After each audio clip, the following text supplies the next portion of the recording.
Mr. Speaker. Well, I'll be honest with you, I don't quite know how to follow that. I've got a prepared speech here that apparently I'm not allowed to use, but I'm going to use it anyway, but I can most certainly assure you that it doesn't rhyme.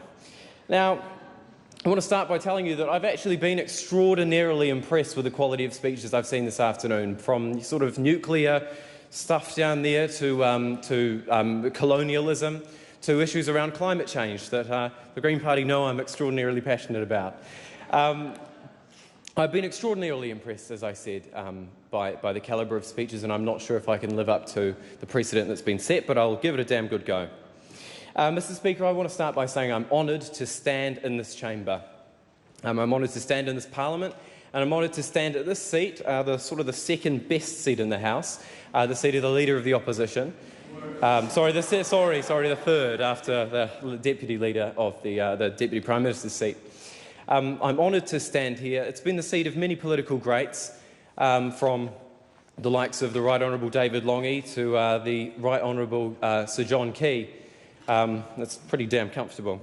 Now, I just want to have a quick chat about the topic of discussion at the Social Services and Community Select Committee, which I sat on. It's also a topic that's very dear to my heart, and that, of course, is the issue of youth engagement in politics.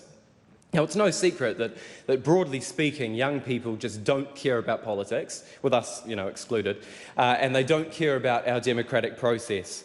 You only have to look at the stats from the last two general elections, which suggest that less than 70% of young people voted, and even less than that voted in the local body election. So to that I pose the following question: why aren't young people voting?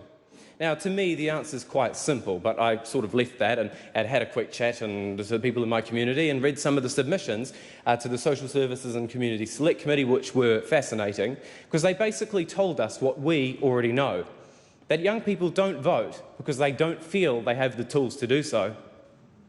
And, of course, they would have the tools to do so if we actually taught civics properly.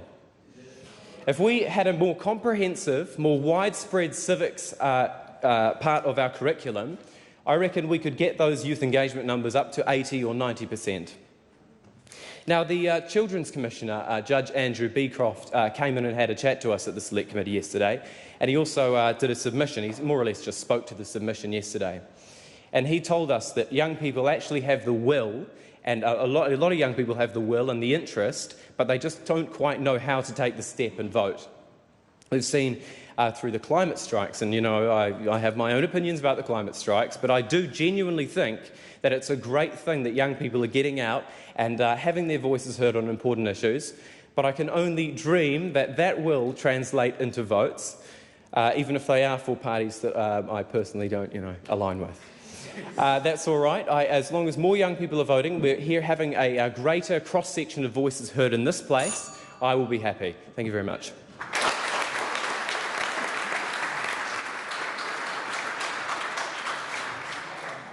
I call on Gabrielle Taghi.